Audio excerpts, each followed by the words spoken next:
London, 1814. Lady Beatrice Ashworth had endured enough marriage proposals from boring suitors to last a lifetime, but nothing could have prepared her for the scandalous wager she overheard at Almack's most glittering ball. The notorious Duke of Ravensholm, Sebastian Blackwood, stood before his circle of rakish friends making the most outrageous declaration she had ever witnessed. "Give me a kiss, and I'll make you my wife,"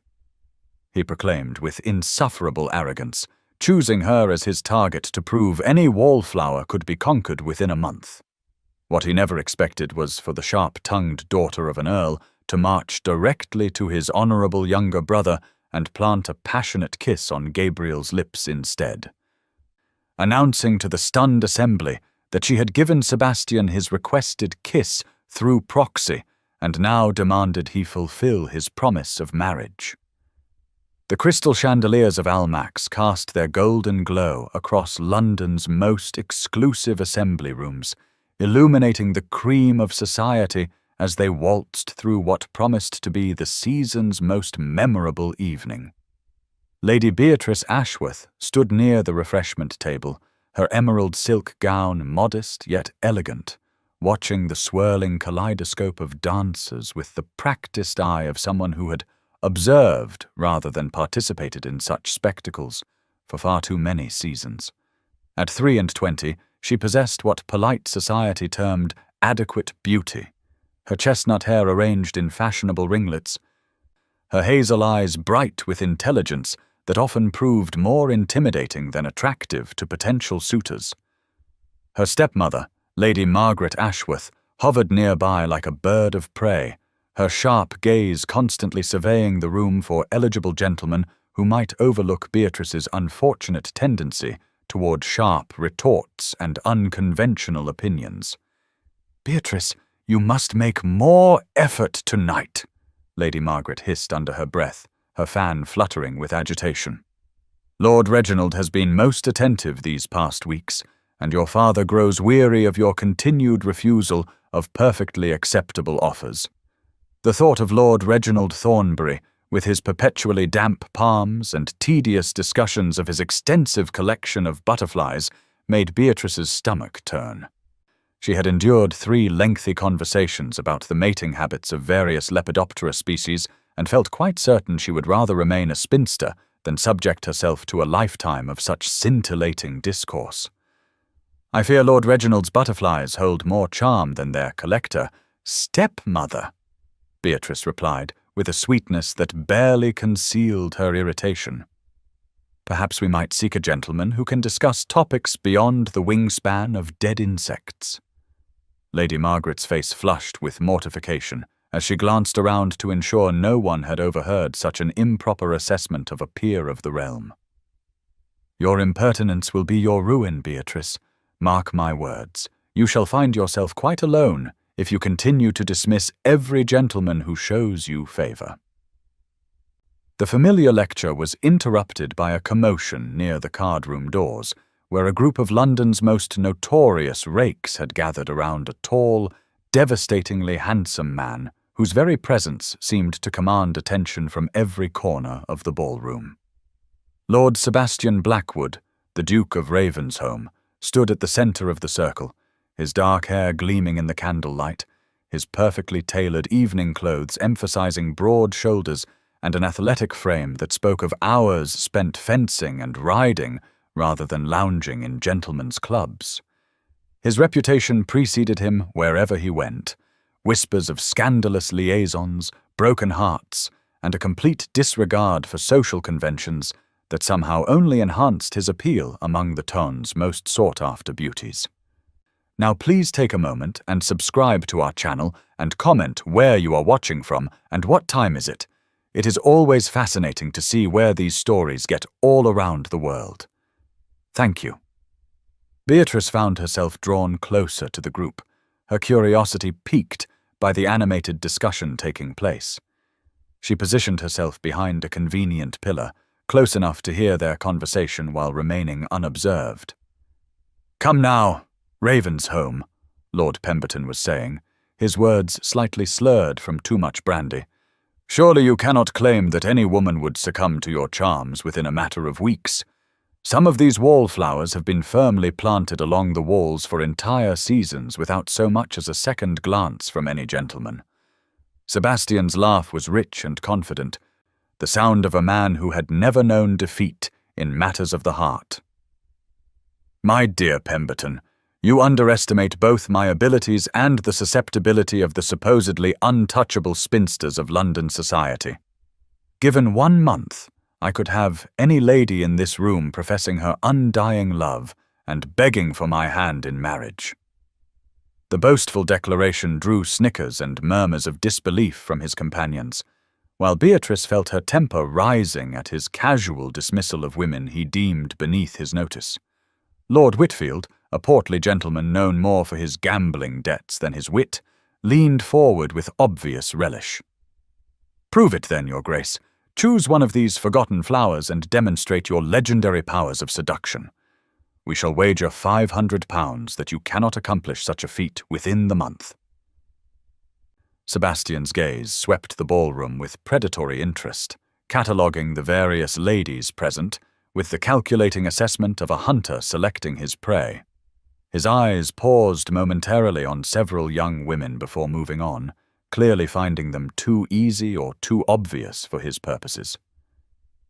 When his attention settled on Beatrice's general direction, she pressed herself more firmly against the pillar, her heart racing with a mixture of indignation and unwelcome fascination. "There," he announced with theatrical flourish, pointing directly toward where she stood hidden, "that lovely creature in the emerald gown who believes herself so cleverly concealed. Lady Beatrice Ashworth, if I am not mistaken, daughter of the Earl of Ashworth, and possessor of a tongue sharp enough to slice through a gentleman's pride like a blade through silk. She has refused every suitor presented to her these past 3 seasons and considers herself quite above the common desires that motivate lesser mortals. The perfect challenge for a man of my considerable talents." The group of gentlemen turned to observe Beatrice, who realized with growing horror that her hiding place had been thoroughly compromised. Sebastian stepped forward with the fluid grace of a man supremely confident in his own appeal, his blue eyes gleaming with amusement as he executed a perfect bow in her direction. The entire assembly seemed to hold its breath as he raised his voice to ensure his words carried across the suddenly silent ballroom. "Give me a kiss, Lady Beatrice, and I shall make you my wife." The declaration rang through the air like a shot, causing gasps and shocked murmurs from the assembled company, while Beatrice stood frozen in mortification and fury. She could see Lady Margaret's face drain of all colour, could hear the whispered comments beginning to spread through the crowd like wildfire, could feel the weight of hundreds of curious stares as she remained rooted to her spot behind the pillar. Sebastian's friends erupted in laughter at his audacious public display, clearly considering this the height of entertainment, while the Duke himself wore an expression of supreme satisfaction at having created such a delicious scandal. The sheer arrogance of the man, to treat her as nothing more than a pawn in his juvenile games, to reduce her to a jest for the amusement of his dissolute companions, ignited a rage so intense that Beatrice felt as though she might spontaneously combust from the force of her indignation. She stepped from behind the pillar with her chin held high, her hazel eyes blazing with a fury that should have warned any sensible man to retreat immediately, but Sebastian merely smiled wider as she approached, clearly anticipating either a humiliating rejection or a swooning acceptance that would cement his reputation as London's most irresistible rake. Neither response, however, had prepared him for what happened next. At that precise moment, the ballroom doors opened to admit a latecomer, whose presence immediately shifted the attention of the assembled guests. Lord Gabriel Blackwood entered with the easy confidence of a man comfortable in his own skin, his military bearing evident in the straightness of his shoulders and the measured pace of his stride. Where his elder brother Sebastian was all dangerous charm and calculated seduction, Gabriel possessed a quieter appeal that drew second glances rather than immediate swooning. His brown hair was slightly tousled from the evening breeze, his uniform perfectly pressed, but bearing the subtle signs of a man who had seen real service rather than merely purchased a commission for show.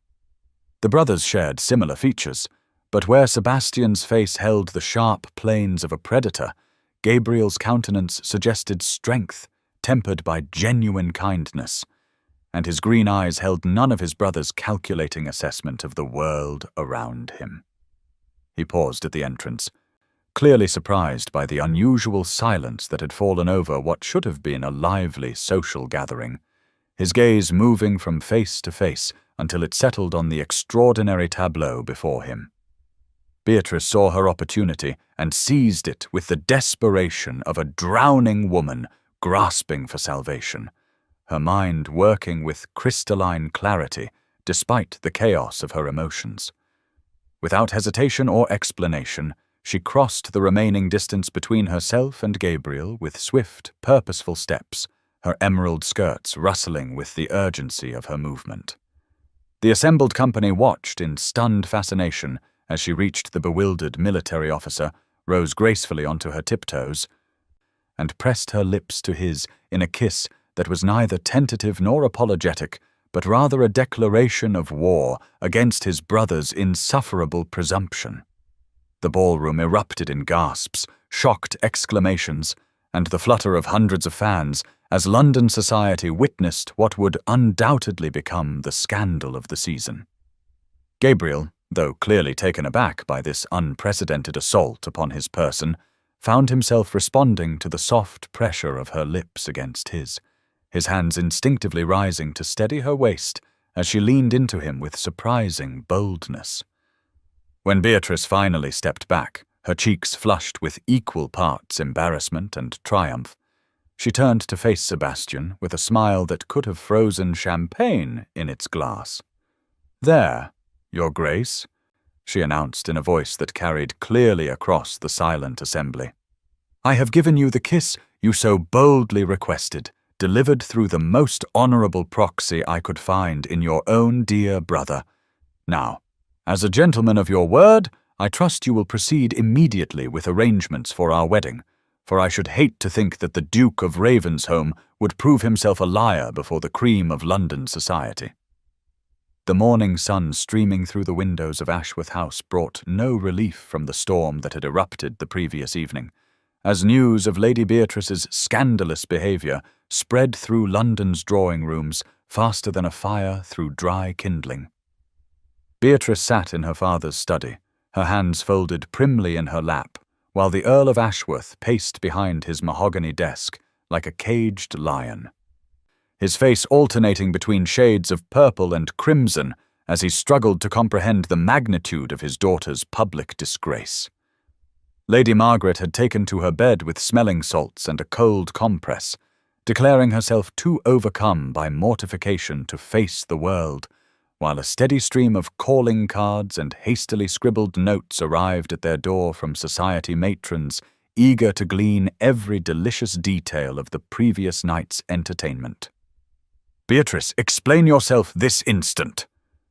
the Earl demanded, his voice tight with barely controlled fury as he brandished the morning papers, which had somehow managed to include breathless accounts of her kiss despite the late hour at which their scandal had unfolded. "Have you completely taken leave of your senses? Do you comprehend what you have done to this family's reputation? The headlines speak of nothing but your brazen display, and I have received no fewer than 6 urgent missives from concerned friends warning me that London society is buzzing with speculations about your future prospects and our family's honour." Beatrice lifted her chin with the same stubborn pride that had driven her to such desperate measures the night before, though in the harsh light of morning her actions seemed far less brilliant than they had in the heat of the moment. "I was defending myself against an insufferable insult, Papa," she replied with more confidence than she felt, her voice steady, despite the chaos swirling around her. "The Duke of Ravensholm treated me as nothing more than a plaything for his amusement, and I refused to allow such behavior to pass unchallenged. Her father's expression grew even darker as he absorbed this explanation, his hands gripping the edge of his desk until his knuckles showed white against his skin. "You kissed a man in public, Beatrice. A man you had never been properly introduced to in front of the entire ton. Whatever provocation you believe you suffered, nothing justifies such wanton behavior. Your reputation may well be beyond salvaging, and with it any hope of a respectable marriage." The gravity of her situation began to settle over Beatrice like a suffocating blanket as she considered the implications of her impulsive act. In her desire to humiliate Sebastian Blackwood, she had indeed compromised herself beyond what society would consider acceptable, and the realization that her moment of defiant satisfaction might have cost her any chance at a decent future filled her with a cold dread that no amount of righteous indignation could dispel. Before she could formulate a response that might somehow mitigate the damage, the butler appeared in the doorway with an expression of barely concealed excitement that suggested the morning's drama was far from concluded. "My lord," he announced with formal precision that did nothing to hide his obvious fascination with the unfolding scandal, "the Duke of Ravensholm and Lord Gabriel Blackwood request an immediate audience with you and Lady Beatrice on a matter of utmost urgency." The Earl's face underwent another dramatic transformation as he absorbed this news, his anger giving way to a mixture of hope and apprehension that suggested he understood the potential significance of such an early morning call from two of London's most eligible bachelors. "Show them in immediately," he commanded, then turned to Beatrice with a stern expression that brooked no argument. "You will conduct yourself with perfect propriety during this interview, daughter. Whatever these gentlemen have come to propose, you will receive their words with appropriate gratitude and humility." The brothers entered the study with markedly different bearing, Sebastian's usual confident swagger somewhat subdued, but his presence still commanding attention as he moved with the fluid grace of a man accustomed to being the center of any room he entered, while Gabriel followed with the measured stride of a military officer. His expression serious but kind as he offered Beatrice a small bow of acknowledgement. Sebastian wore his finest morning coat, every detail of his appearance calculated to remind all present of his superior rank and social position, while Gabriel's attire was impeccable but understated, suggesting a man more concerned with substance than show. The Duke cleared his throat and addressed the Earl directly, his manner formal, but lacking his usual sardonic humor. "Lord Ashworth, I come before you this morning to address the events of last evening and to offer what I hope will be considered an acceptable solution to the unfortunate situation in which we all find ourselves. I take full responsibility for provoking Lady Beatrice to her regrettable action through my own thoughtless behavior, and I am prepared to make whatever amends honor requires." The Earl leaned forward with obvious interest, clearly hoping that salvation for his daughter's reputation was about to be offered by the most powerful duke in England. Sebastian continued with careful precision, his gaze flicking briefly to Beatrice before returning to her father. "I therefore formally request permission to pay court to Lady Beatrice, with the intention of offering for her hand in marriage, should she prove amenable to such an arrangement. My rank and fortune are sufficient to overcome any temporary scandal, and I believe such a union would be beneficial to both our families." The silence that followed this pronouncement was broken by Gabriel's unexpected intervention, his voice calm but determined as he stepped forward to stand beside his brother.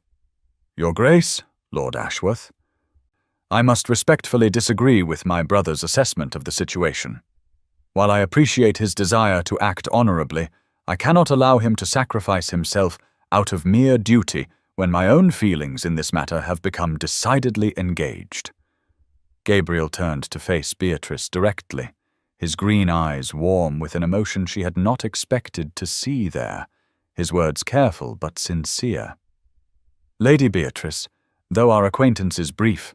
I find myself profoundly affected by your courage and spirit as demonstrated last evening. If you would permit me, I should like to request the honor of calling upon you with the intention of securing your affections through proper courtship, that we might explore whether a deeper attachment might develop between us." The Earl stared at the two brothers in obvious bewilderment, clearly struggling to comprehend how his daughter's scandalous behavior had somehow resulted in marriage proposals from two of the most sought-after gentlemen in London society, while Beatrice felt her head spinning as she attempted to process the extraordinary turn her life had taken in the space of 12 hours. Sebastian's expression had darkened considerably at his brother's unexpected declaration, his jaw clenching with what appeared to be genuine anger rather than mere wounded pride. "Gabriel," he said with deceptive calm, "I believe you mistake the nature of this situation. Lady Beatrice's reputation requires immediate protection, which my offer of marriage would provide. Your romantic sensibilities, however admirable, are hardly relevant to the practical matters at hand." Gabriel's military bearing became more pronounced as he faced his brother with quiet determination, his voice remaining steady despite the obvious tension crackling between them. "On the contrary, Sebastian, I believe my feelings are entirely relevant. Lady Beatrice deserves more than a marriage of convenience designed to salvage her reputation from damage caused by your thoughtless wager.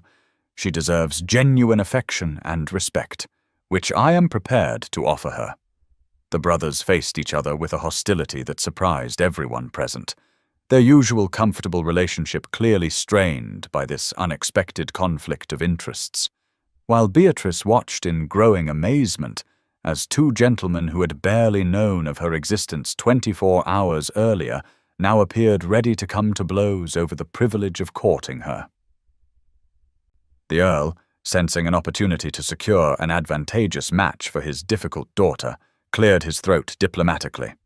"Gentlemen, while I am grateful for your interest in Beatrice, perhaps the lady herself should be consulted regarding her preferences in this matter. Both of you are welcome to call upon her, and she may decide for herself which suit, if any, she chooses to encourage." Beatrice found herself the focus of 4 sets of eyes, each watching her with different expectations and hopes, while she struggled to find words adequate to address the surreal situation in which she found herself. "Your Grace, my lord," she began carefully, addressing both brothers with equal formality. "I am sensible of the honor you do me with your attention, and I appreciate your desire to act in my best interests. However, I should prefer to take some time to consider the implications of last evening's events before making any decisions that will affect the rest of my life." Both gentlemen accepted her request with varying degrees of grace, Sebastian's displeasure at the delay evident in his tight smile, while Gabriel merely nodded with understanding patience, and after formal arrangements were made for future calls, the brothers departed with a coolness between them that had not existed when they arrived. Later that afternoon, Beatrice received a visit from her dearest friend, Miss Cordelia Fairfax, whose dark eyes sparkled with curiosity and concern as she settled into the morning room for what promised to be an extremely illuminating conversation. "Beatrice, you must tell me everything," Cordelia demanded without preamble, her usual social niceties abandoned in favor of satisfying her burning desire to understand the extraordinary events that had set all of London talking. "The entire city is buzzing with the most incredible stories, each more outrageous than the last, and I simply must hear the truth from your own lips." Beatrice recounted the previous evening's events and the morning's surprising developments, while Cordelia listened with expressions of shock, admiration, and growing concern crossing her delicate features. When the tale was complete, her friend sat back in her chair with a thoughtful frown that suggested she was not entirely pleased with what she had heard. "Beatrice, while I admire your courage in standing up to the Duke's insufferable arrogance, I fear you have placed yourself in an extremely precarious position," Cordelia said with the frankness that characterized their friendship.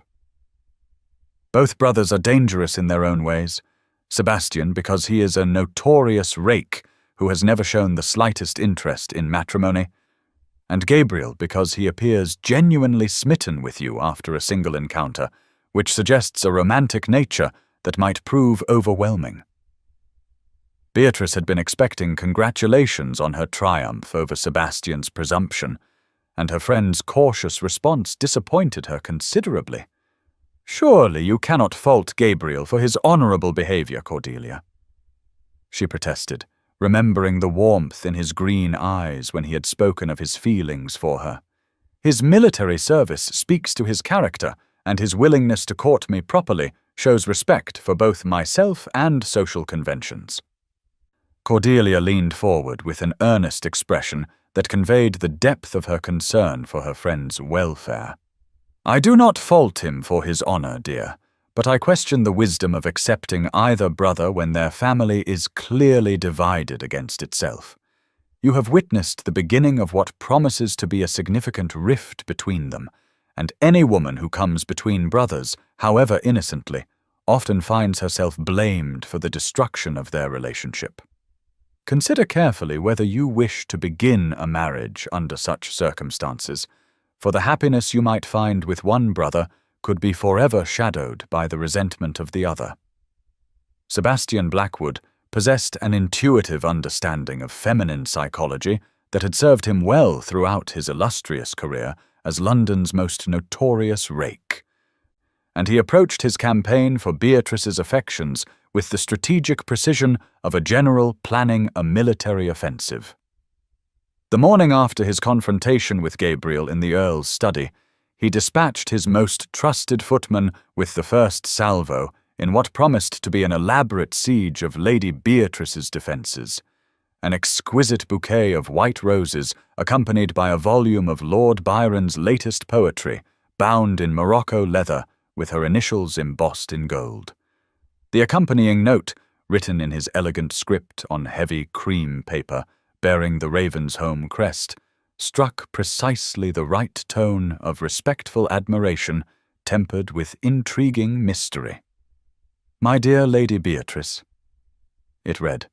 "I hope you will find these poor tokens adequate expression of my sincere desire to begin our acquaintance anew. Freed from the unfortunate circumstances of our first meeting, I remain your most devoted servant, Ravensholm." The calculated simplicity of the message belied the complexity of thought behind it, for Sebastian understood that overwhelming Beatrice with excessive declarations would likely trigger her well-documented resistance to conventional courtship tactics. Over the following weeks, he orchestrated a campaign of subtle but unmistakable pursuit that demonstrated both his social power and his genuine interest in securing her regard, beginning with an invitation to accompany him to Lady Pemberton's exclusive musical evening, an event so coveted that even seasoned society matrons schemed for months to obtain tickets. When Beatrice appeared in the Ashworth drawing-room wearing a gown of deep sapphire silk that complemented her colouring magnificently, Sebastian felt an unexpected tightening in his chest that had nothing to do with calculated seduction and everything to do with genuine appreciation for her beauty. "Your taste is impeccable as always, Lady Beatrice," he murmured as he offered his arm, "though I confess the gown pales beside the radiance of its wearer." She accepted the compliment with a gracious incline of her head, though he detected a wariness in her hazel eyes that suggested she remained skeptical of his motivations, a challenge that only intensified his determination to prove himself worthy of her trust. At Lady Pemberton's salon, Sebastian deployed his considerable social influence with ruthless efficiency, introducing Beatrice to the cream of London society as though presenting a precious jewel worthy of universal admiration. The Countess of Westbrook, whose approval could make or break a young woman's social standing, found herself charmed by Beatrice's intelligent conversation about current political events, while the influential Mrs. Drummond Burrell declared her wit refreshing after enduring an evening of simpering misses who could speak of nothing beyond the weather and their new bonnets. Sebastian watched with satisfaction as Beatrice blossomed under this attention, her natural intelligence and quick humor winning over even the most critical observers, though he noticed she remained somewhat reserved in his own presence, as though maintaining careful guard against his legendary powers of persuasion.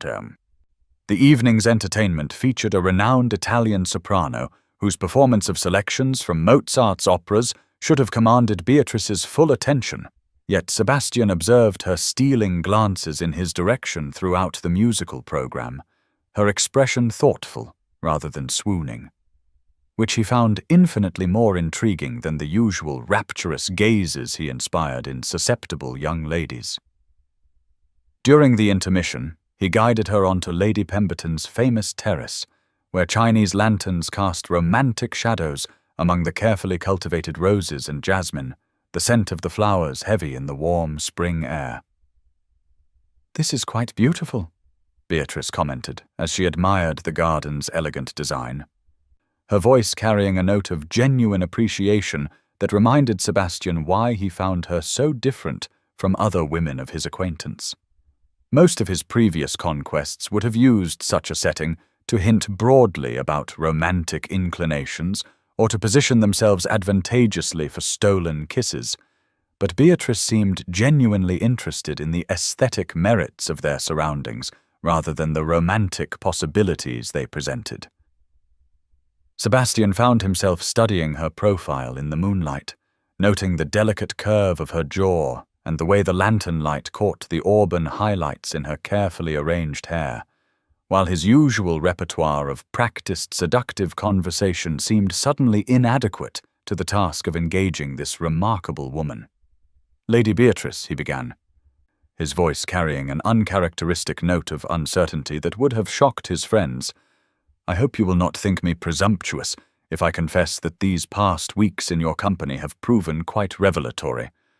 I find myself questioning assumptions I have held for years about what truly constitutes worthy companionship." She turned to face him directly, her intelligent eyes searching his face with an intensity that made him feel unexpectedly vulnerable, as though she could see past his carefully constructed facade to the man beneath. "Your Grace," she replied carefully, "I appreciate your kindness in introducing me to your distinguished friends, and I have indeed enjoyed our conversations more than I anticipated when this arrangement began. However, I must be honest with you about my concerns regarding your motivations and my own confused feelings about this entire situation." The honesty in her voice struck him with unexpected force, reminding him that Beatrice possessed the rare quality of speaking truth, even when diplomacy might serve her better, and for the first time in his adult life, Sebastian found himself genuinely uncertain about how to proceed with a woman who refused to be dazzled by his usual arsenal of charm and sophistication. He stepped closer, drawn by an impulse he did not entirely understand, his hand reaching up to cup her cheek with a gentleness that surprised them both. "Beatrice," he whispered, his voice rough with emotion he had not intended to reveal, "you must know that what began as a foolish wager has become something far more significant. You are unlike any woman I have ever encountered, and I find myself thinking of you at the most inappropriate moments, wondering what thoughts occupy that magnificent mind of yours." She stood perfectly still as he leaned closer, her breathing shallow, as his intention became unmistakably clear, but just as his lips would have touched hers, she stepped back with a sudden movement that left him staring at empty air. "You do not understand, Your Grace," she said with a firmness that brooked no argument. "This is not a game to me. My reputation, my future, my very happiness hang in the balance of decisions I make now, and I cannot afford to be swept away by romantic gestures that may mean nothing more to you than temporary amusement." The rejection stung more than Sebastian had expected, but her words penetrated his consciousness with startling clarity, forcing him to confront the uncomfortable possibility that his feelings for Beatrice Ashworth had evolved far beyond the casual interest he had originally intended to pursue. For the first time in his dissolute career, he found himself genuinely caring about a woman's opinion of his character, wanting her to see him as more than the heartless rake society believed him to be, and the realization that he might actually be falling in love with the woman he had initially pursued as a mere conquest shook him to his very foundations. Gabriel Blackwood approached courtship with the same methodical patience he had applied to military strategy, though his campaign for Beatrice's affections differed dramatically from his brother's elaborate social maneuvering in both style and substance. Where Sebastian sought to dazzle her with glimpses of the glamorous life she could enjoy as a duchess, Gabriel focused on discovering the woman beneath the witty exterior, treating her as an intellectual equal worthy of serious conversation rather than merely an object to be won through superior tactics. His first formal call at Ashworth House established the tone for what would become a series of increasingly meaningful encounters, as he arrived bearing not exotic flowers or expensive gifts, but rather a worn copy of Mary Wollstonecraft's controversial writings that he had discovered she mentioned during their brief conversation at Lady Pemberton's salon. "I thought you might enjoy reading something that challenges conventional thinking about women's education," he explained, with a slight smile that transformed his serious countenance into something altogether more appealing. "I confess I found her arguments quite compelling, though I suspect you may have insights that escaped my masculine understanding." Beatrice accepted the book with obvious pleasure, her eyes lighting up with genuine enthusiasm as she examined the well-thumbed pages that showed evidence of careful study rather than cursory reading. "Most gentlemen would consider such material inappropriate for feminine consumption, my lord," she observed, with the directness he was learning to appreciate. "Do you not fear that encouraging ladies to think independently might prove dangerous to the established order?" Gabriel settled into the chair Lady Margaret had indicated with the relaxed confidence of a man comfortable in his own convictions, his military bearing evident in the straight line of his shoulders despite the informal nature of their meeting. "On the contrary, Lady Beatrice, I believe society benefits when all its members are encouraged to develop their intellectual capacities to the fullest extent possible. My experiences during the Peninsular campaigns taught me that intelligence and courage are not confined to any single class or gender, and I have observed that the most successful communities are those that value the contributions of all their citizens." The conversation that followed revealed depths to Gabriel's character that Beatrice had not suspected, as he spoke thoughtfully about his observations of different cultures during his military service, his plans for modernizing the agricultural practices on his inherited estates, and his belief that England's future prosperity depended upon embracing progressive ideas rather than clinging to outdated traditions simply because they were familiar. Unlike Sebastian's calculated charm, Gabriel's appeal lay in his obvious sincerity and his willingness to listen to her opinions without condescension or the subtle mockery she had learned to expect from most gentlemen of her acquaintance. Their afternoon walks became regular occurrences, carefully chaperoned by Lady Margaret, but conducted with enough privacy to allow for genuine conversation about topics ranging from literature and politics to philosophy and social reform. Gabriel proved surprisingly well read for a military man, his library having provided solace during long winter campaigns when action was impossible and reflection became necessity. He told her stories of his service with humor rather than braggadocio, focusing on the courage and resilience of common soldiers rather than his own heroic actions,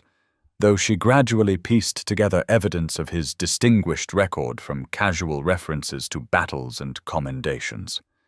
"I never intended to make the army my career," he confided during one particularly pleasant walk through Hyde Park, when the spring sunshine had brought out families and couples enjoying the mild weather. "I purchased my commission primarily to escape Sebastian's shadow and prove myself capable of independent achievement. Living as the younger son of a duke, has its advantages. Certainly, but it also creates expectations and comparisons that can become quite suffocating. Beatrice found herself drawn to his honesty about the difficulties of his position, understanding for the first time the complexity of relationships within aristocratic families, where titles and inheritance created artificial hierarchies even between loving siblings. "You succeeded admirably," she replied warmly, having heard enough about his military service to recognize that his modest descriptions concealed genuine heroism and leadership. "I suspect your soldiers respected you precisely because you saw them as individuals rather than mere instruments of war."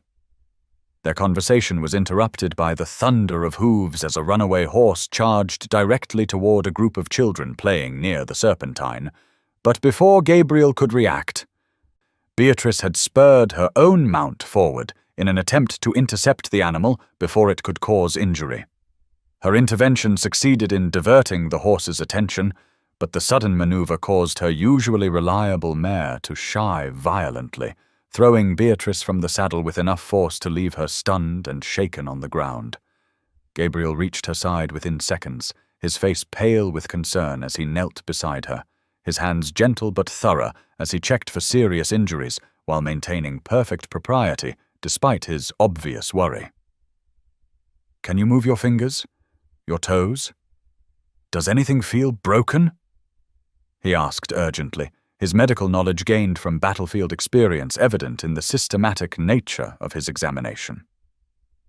When he was satisfied that she had suffered nothing worse than bruises and wounded dignity, he helped her to a nearby bench, his arm around her waist, providing steady support, while his free hand smoothed an escaped curl from her forehead with infinite tenderness. "You frightened me terribly," he admitted quietly, his voice rough with emotion he made no attempt to hide. "I have seen enough senseless accidents to know how quickly tragedy can strike, and the thought of losing you before I had the opportunity to properly court you filled me with absolute dread." The sincerity in his voice and the genuine fear she glimpsed in his green eyes touched Beatrice more deeply than any of Sebastian's polished compliments, for she recognized that Gabriel's concern sprang from authentic caring rather than mere gallantry. And as she rested against his strong shoulder while her racing heart gradually slowed, she began to understand that safety and genuine affection might prove more valuable than excitement and social position in creating lasting happiness. The revelation of Sebastian's original wager came to Beatrice through the poisonous whispers of Miss Penelope Whitmore, a blonde beauty whose ambitions for securing the Duke of Ravensholm's affections had been thoroughly thwarted by Beatrice's unexpected appearance in his life. Penelope had spent 3 seasons positioning herself as the perfect Duchess material, her family's fortune and her own considerable charms seemingly adequate qualifications for capturing London's most elusive bachelor, until Beatrice's scandalous kiss had redirected Sebastian's attention in the most mortifying fashion imaginable. The opportunity for revenge presented itself during Lady Worthington's afternoon tea, where London's most influential ladies gathered weekly to exchange gossip and assess the romantic entanglements of the season's participants. Penelope waited until Beatrice was surrounded by a circle of admirers, all eager to hear more about her remarkable courtship by both Blackwood brothers, before delivering her carefully calculated blow with the precision of a master swordsman striking a fatal thrust. "My dear Lady Beatrice," Penelope began with false sweetness, her blue eyes glittering with malicious satisfaction as she prepared to destroy her rival's happiness, "I do hope you will not think me presumptuous for sharing some rather interesting information that has come to my attention regarding the circumstances of your first encounter with His Grace. I was present at Almack's that evening, of course, though perhaps positioned where I could observe events from a rather different perspective than your own." The assembled ladies leaned forward with obvious anticipation, sensing the approach of delicious scandal, while Beatrice felt a cold premonition settling in her stomach as she recognized the particular tone that preceded devastating social revelations. Penelope continued with obvious relish, her voice carrying clearly across the suddenly silent drawing room. I could not help but overhear the conversation preceding the Duke's dramatic declaration. You understand, as I was standing quite close to his circle of friends when they proposed their amusing little wager. Such a clever jest, really, to see whether the notorious Duke of Ravensholm could indeed make any wallflower fall desperately in love with him within a single month. The cruel laughter that followed his selection of you as the perfect test subject was quite entertaining, I must say, though I confess I found his comments about your marriage prospects rather harsh. He suggested, if memory serves, that you had grown so particular in your requirements that no gentleman would ever prove acceptable, making you the ideal challenge for demonstrating his legendary powers of seduction. The words hit Beatrice with the force of physical blows, each revelation stripping away another layer of the dignity and hope she had allowed herself to build around Sebastian's courtship, until she felt as exposed and vulnerable as if she were standing naked before the assembled company. The sympathetic murmurs and shocked gasps of the other ladies only intensified her humiliation, for she realized that her romantic drama had become nothing more than entertainment for people who had never wished her well, and that Sebastian's apparently genuine interest in her character and opinions had been merely the calculated performance of a master manipulator pursuing victory in a cruel game. Beatrice excused herself from Lady Worthington's gathering with what dignity she could muster, though she suspected her pale complexion and trembling hands had revealed the extent of her distress to the avid observers, who would undoubtedly dissect every detail of her reaction before the afternoon was concluded. The carriage ride home passed in a blur of anguish as she replayed every interaction with Sebastian, searching for signs of deception she had been too naive to recognize, remembering how his friends had watched their developing courtship with amusement rather than the respectful interest she had attributed to their attention. By the time she reached Ashworth House, her initial shock had crystallized into a burning fury that demanded immediate satisfaction, and she dispatched a terse note to Ravensholm House requesting Sebastian's presence at his earliest convenience for a matter of urgent importance. He arrived within the hour, his usual confident demeanor somewhat subdued, as though he sensed the changed atmosphere, his greeting formal rather than warm as he followed her into the morning room where she had chosen to stage their confrontation. Sebastian settled into the chair she indicated with visible wariness, his blue eyes searching her face for clues about the reason for her summons, though the rigid control in her posture and the dangerous glitter in her hazel eyes should have warned him that his carefully constructed courtship was about to crumble into ruins. "Lady Beatrice," he began with attempted lightness, though his voice carried an undertone of concern, "I hope I have not kept you waiting long. Your message suggested some urgency, and I confess myself curious about what matter requires such immediate attention." Beatrice fixed him with a stare that could have frozen fire, her voice deadly calm as she prepared to strip away the pretenses that had governed their relationship from its inception. "Your Grace, I have recently been informed of certain facts regarding our acquaintance that I find quite illuminating. I should very much like to hear your explanation of the wager you made with your friends at Almack's, the one that resulted in my selection as your victim for a month-long exercise in seduction. I am particularly interested in learning whether any portion of your subsequent courtship was motivated by genuine feeling rather than mere determination to win your foolish bet." The color drained from Sebastian's face as he absorbed the implications of her words, his usual eloquence deserting him as he realized the magnitude of the disaster that had befallen his carefully laid plans. He had always known that discovery of the original wager was possible, but he had foolishly believed himself capable of managing such a revelation when and if it occurred, never imagining that the truth would be revealed by malicious gossip before he could confess it himself and explain how dramatically his motivations had evolved. Beatrice," he said quietly, his voice stripped of its usual arrogant confidence. "I cannot deny that our acquaintance began with the circumstances you describe. The wager was real, and my initial approach to you was indeed motivated by the desire to prove a point to my friends about the universality of feminine susceptibility to determined pursuit. However, you must believe me when I tell you that everything changed once I came to know you properly. Your intelligence, your spirit, your refusal to be impressed by superficial advantages, all conspired to make me see you as far more than a mere conquest to be won through superior strategy." Beatrice rose from her chair with fluid grace, her bearing regal despite the pain she could no longer entirely conceal, her voice cutting through his explanations with the precision of a rapier thrust. "Your Grace," she said with icy formality,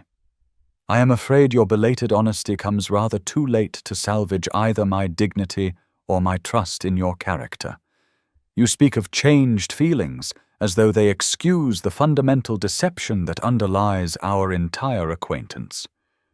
But I find myself wondering whether your supposed transformation is merely another calculated move in your elaborate game. How am I to distinguish between genuine emotion and practiced performance when everything you have told me has been tainted by the knowledge that I was selected as your target for reasons that had nothing to do with any merit I possessed?" Sebastian rose as well, his hands clenched at his sides as he struggled to find words that might somehow bridge the chasm that had opened between them, his usual command of language failing him when he needed it most desperately. "You were meant to be a jest," he confessed, with the brutal honesty of a man who had nothing left to lose. "But you have become everything to me. I know how that sounds, how impossible it must be for you to believe, but somewhere between our first conversation and last night's walk in the moonlight, I found myself falling in love with a woman I never expected to exist. Your wit challenges me, your principles humble me, your beauty haunts my dreams, and the thought of losing you now fills me with a despair I have never experienced before." The raw emotion in his voice might have moved her under different circumstances, but Beatrice found herself unable to separate his current protestations from the calculated charm he had deployed so effectively throughout their courtship, her heart too wounded by his deception to risk further injury by believing in promises that might prove equally false. "I am afraid, Your Grace," she replied with finality that cut through his desperate explanations like a sword through silk, "that your revelation has made it impossible for me to continue our acquaintance with any degree of comfort or trust.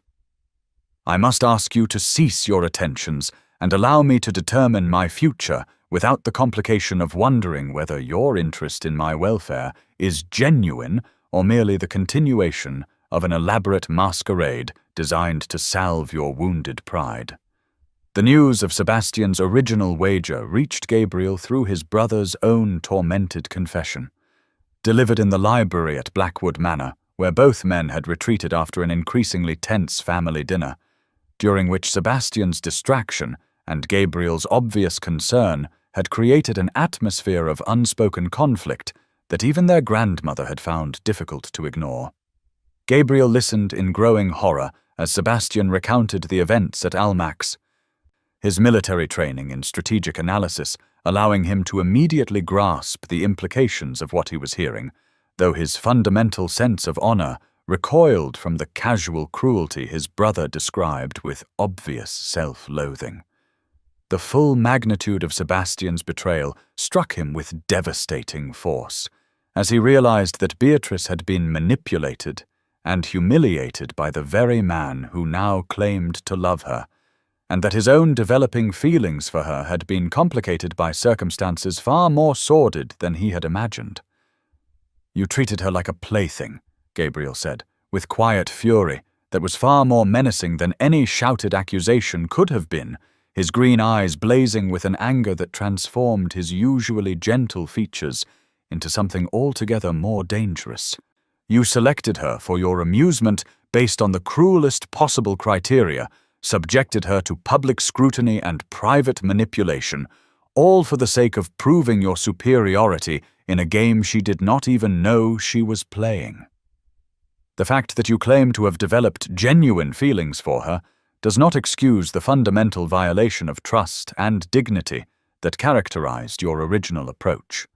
Sebastian, who had expected anger but hoped for understanding from the brother whose opinion he valued above all others, found himself facing a judgment more harsh than any he had anticipated, his usual defenses crumbling under the weight of Gabriel's moral certainty. "I know how it appears," he began desperately. "But surely you can understand that a man may begin one course of action for unworthy reasons and find himself pursuing it for entirely different motives as circumstances evolve. I love her, Gabriel, with a depth and sincerity that surprises me as much as it would surprise her, and I am prepared to spend the rest of my life proving the genuineness of my transformation if she will only give me the opportunity to do so." Gabriel's expression grew even more stern as he absorbed his brother's plea, his sense of justice warring with his natural affection for Sebastian, though ultimately his concern for Beatrice's welfare took precedence over family loyalty. "Whether your feelings are genuine or not is immaterial at this point," he replied with the decisive authority of a man accustomed to making difficult decisions under pressure. "You have forfeited any right to her consideration through your own actions, and I will not stand by and watch you compound the injury you have already inflicted by pursuing her further when she has made her feelings about your deception perfectly clear." Gabriel's next words carried the weight of absolute determination that brooked no argument or negotiation. "I intend to offer for Lady Beatrice myself, with complete honesty about my feelings and my intentions, and I will not allow your prior claim based on fraud and manipulation to interfere with her right to choose a husband who will value her properly from the beginning of their acquaintance." That very evening, Gabriel presented himself at Ashworth House with the formal bearing of a man embarking upon the most important mission of his life. His request for a private interview with Lady Beatrice, granted immediately by an earl who had observed the growing tension between the Blackwood brothers with considerable concern for his daughter's welfare. Beatrice received him in the same morning room where she had confronted Sebastian hours earlier, though Gabriel's presence brought none of the charged atmosphere that had characterized her encounter with his brother, instead filling the space with a calm certainty that seemed to promise refuge from the emotional turmoil that had dominated her recent weeks. "Lady Beatrice," he began without preamble, his voice steady despite the magnitude of what he was attempting. "I come before you this evening not as Sebastian's brother or as a participant in the complex drama that has surrounded your acquaintance with my family, but simply as a man who has found himself deeply and genuinely in love with a woman whose character and intelligence have captured his admiration completely. I am aware of the circumstances that originally brought you to Sebastian's attention, and I am prepared to offer you something he cannot, namely, the absolute certainty that my interest in you has been honest and straightforward from our first meeting." Gabriel moved closer, his expression earnest as he continued with the careful precision of a man who understood that words spoken in this moment would determine the course of both their lives. "I ask for your hand in marriage, Lady Beatrice, not to save you from scandal or to compete with my brother for a prize, but because I believe we could find genuine happiness together based on mutual respect, shared values, and the deep affection I have already developed for you during our brief but meaningful acquaintance. I offer you my name, my protection, my complete devotion, and most importantly, my promise that you will never have cause to doubt the sincerity of my feelings or the honesty of my intentions toward you." The proposal, delivered with such straightforward sincerity after the emotional manipulation she had endured, moved Beatrice to tears that were partly relief and partly gratitude for finding herself valued by a man whose integrity she had never had reason to question. "Yes," she whispered, her voice thick with emotion as she placed her hand in his. "I will marry you, Gabriel, and I thank you for offering me the security of knowing that our union will be built upon truth rather than deception." The engagement announcement that appeared in the morning papers 2 days later sent shockwaves through London society and left Sebastian staring at the printed words with the growing realization that his careless pursuit of entertainment had cost him the only woman he had ever truly loved, while Gabriel and Beatrice began planning a future together that promised to heal the wounds inflicted by pride, deception, and the casual cruelty of those who treat human hearts as objects in a game. The announcement of Lady Beatrice Ashworth's engagement to Lord Gabriel Blackwood appeared in the Morning Post on a crisp Thursday morning in late April, and by noon the news had spread through every fashionable drawing room in Mayfair with the speed and thoroughness that only the most scandalous gossip could achieve. The unprecedented nature of the situation, involving as it did the younger brother of a duke, securing the hand of a woman who had been publicly courted by his elder sibling, provided fodder for speculation that would sustain London society's appetite for drama well into the summer season. At Lady Pemberton's weekly salon, the assembled ladies dissected every nuance of the extraordinary turn of events with the analytical precision of natural philosophers examining a particularly fascinating specimen, their opinions divided between admiration for Gabriel's romantic gesture and disapproval of Beatrice's apparent rejection of superior social position in favor of wounded pride. The Countess of Westbrook, whose judgment carried considerable weight among the upper echelons of society, declared herself thoroughly impressed by Lord Gabriel's honourable conduct throughout the affair, noting that his military service had obviously instilled in him the sort of principled character that made him an ideal husband for any sensible young woman seeking stability over mere glamour.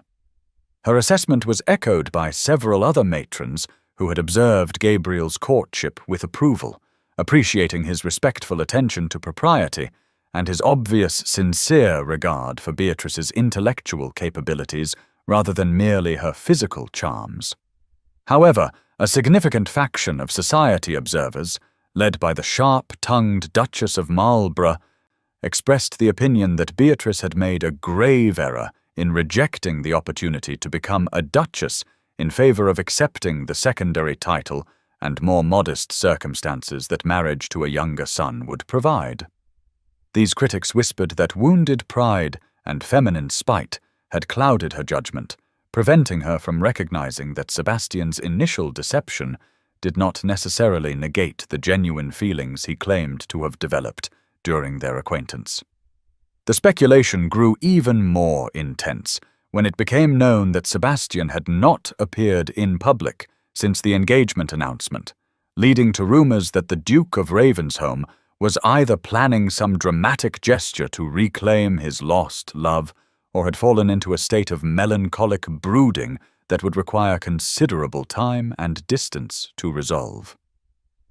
The more romantically inclined observers hoped for the former possibility, envisioning tearful reconciliations and passionate declarations that would provide the ton with entertainment worthy of the most popular novels, while the more pragmatic commentators suspected that Sebastian's absence from social gatherings indicated a wounded pride that would eventually heal but would never again expose him to the vulnerability he had experienced through his pursuit of Beatrice.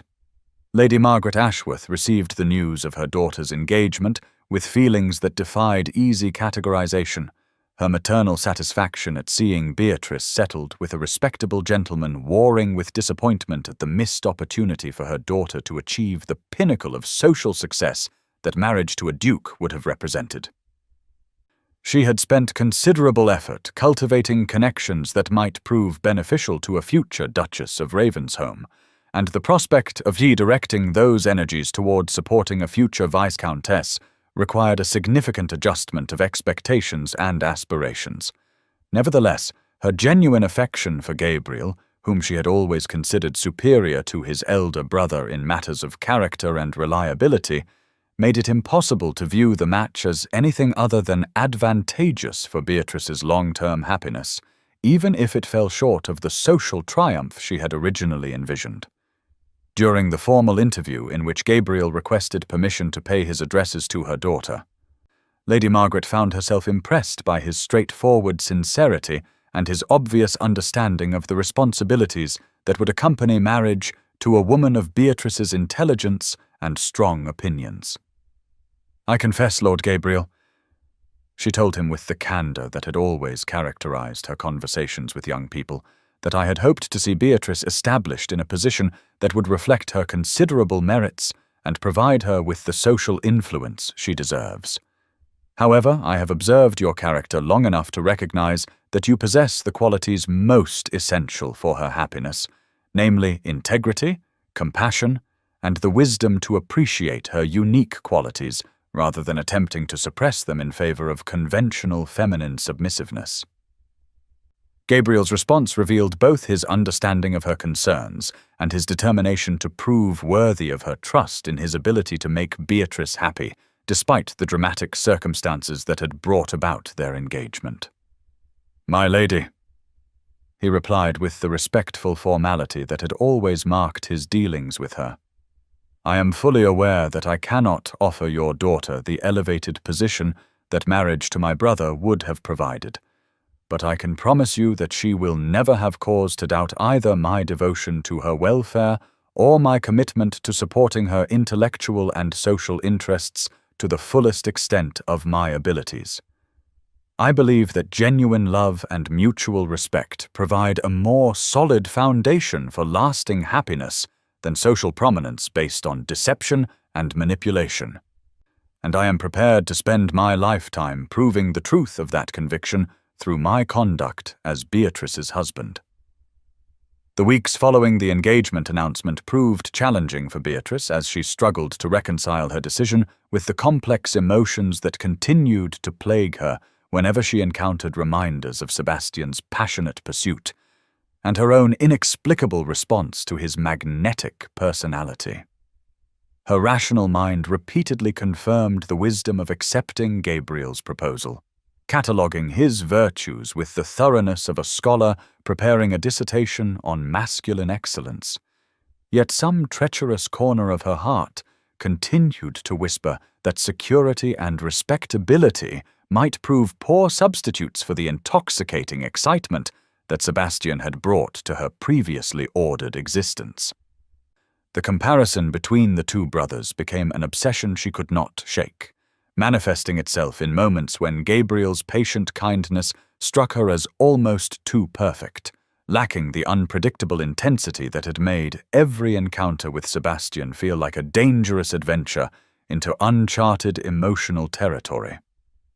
She found herself analyzing Gabriel's every gesture and comment for signs of the passionate depth she had glimpsed beneath Sebastian's polished exterior, wondering whether her future husband's steady character concealed hidden fires or whether his gentle nature represented the full extent of his emotional capacity. The guilt that accompanied these disloyal thoughts only intensified her confusion, for she recognized the unfairness of expecting Gabriel to compete with memories of a relationship that had been built upon deception and manipulation. Yet she could not entirely silence the voice that questioned whether she was settling for comfortable affection when her heart yearned for something more transformative and overwhelming. Gabriel, with the intuitive understanding that military service had taught him to apply to human nature as well as tactical situations, sensed her internal conflict without requiring explicit confession of her doubts, and he responded to her uncertainty with a patience and determination that demonstrated his commitment to winning her heart completely rather than merely securing her compliance with their engagement. He courted his own fiancée with the same careful attention he had shown during their initial acquaintance, planning excursions that would allow them to discover shared interests and values, engaging her in conversations that revealed the depth of his thinking on subjects ranging from estate management to social reform, and gradually building the foundation of intimacy upon which a successful marriage could be constructed. Gabriel's approach to their engagement reflected his understanding that Beatrice needed time to develop the sort of deep emotional attachment that would sustain her through the challenges and compromises that married life would inevitably present. And he set about the task of earning her love with the systematic thoroughness that had made him an effective military leader. His tales of peninsular campaigns were never boastful recitations of his own heroism, but rather thoughtful analyses of the courage and resourcefulness he had witnessed among common soldiers, his admiration for the men under his command evident in every story he shared with her. During one particularly memorable afternoon walk through the gardens at Blackwood Manor, he described his encounter with a young Portuguese farmer whose family had been displaced by the war, explaining how the man's determination to rebuild his destroyed home had inspired Gabriel's own plans for improving conditions among the tenant farmers on his inherited estates. "I learned more about true nobility from that farmer than I ever did from observing the supposed gentlemen of my own class," he told Beatrice, with conviction that revealed the sincerity of his progressive beliefs. He possessed nothing but his willingness to work and his faith in a better future. Yet he showed more genuine aristocratic spirit than most of the titled fools I have known, who believe birth grants them superiority over their fellow men. Beatrice found herself increasingly drawn to Gabriel's vision of a marriage that would allow both partners to work together toward meaningful goals, his descriptions of estate improvements and social reforms painting a picture of a future that would provide purpose beyond mere personal happiness. His plans for establishing a school for tenant children, improving housing conditions for estate workers, and introducing modern agricultural techniques that would benefit everyone involved in the enterprise appealed to her own desire to make a positive contribution to society rather than simply enjoying the privileges of aristocratic leisure. Yet even as she appreciated Gabriel's admirable qualities and found herself growing genuinely fond of his company, Beatrice could not entirely escape the memory of Sebastian's more dramatic presence, or the way her pulse had quickened whenever he entered a room, and she began to fear that she was doing Gabriel a disservice by accepting his proposal when her heart remained partially engaged elsewhere.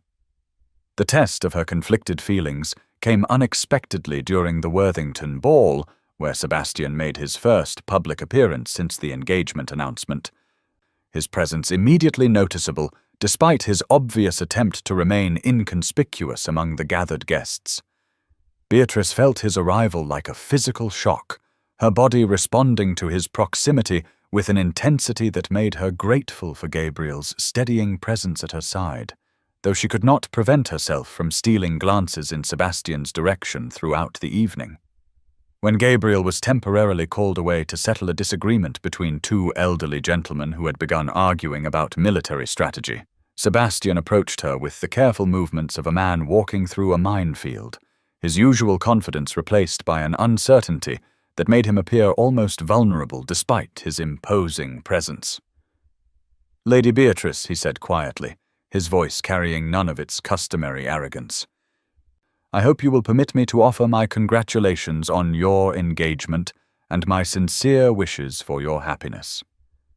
Gabriel is a fortunate man to have earned the regard of a woman whose character and intelligence make her worthy of far better treatment than she has received from some quarters." The carefully neutral words could not disguise the pain in his blue eyes, or the way his hands trembled slightly as he spoke,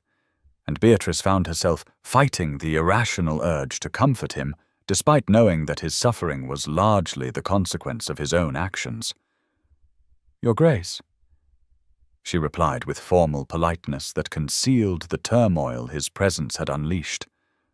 "I thank you for your kind wishes and trust that you will find the happiness that has thus far eluded you." The brief exchange lasted no more than a few minutes, but the electric tension that crackled between them was unmistakable to anyone with eyes to see,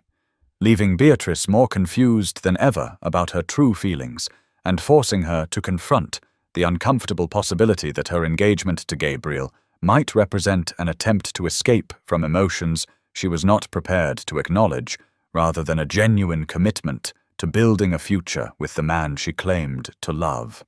As Sebastian withdrew with a bow that managed to convey both respect and regret, Beatrice realized that her heart remained far from settled despite her rational decision to accept Gabriel's proposal.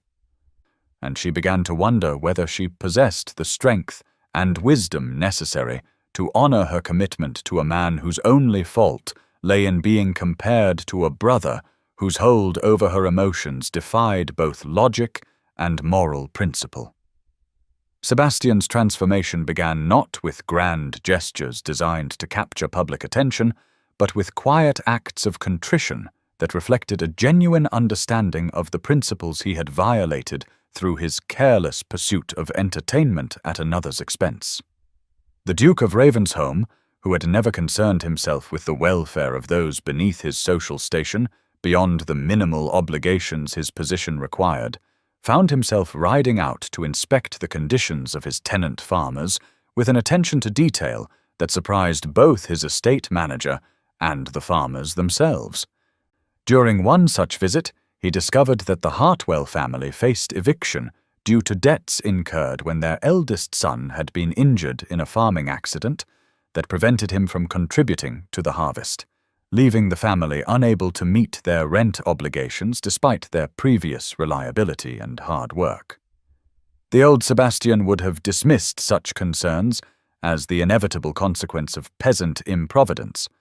but the man who had learned humility through his failed courtship of Beatrice Ashworth found himself genuinely moved by the family's plight and determined to demonstrate through action rather than words that his character had undergone fundamental alteration.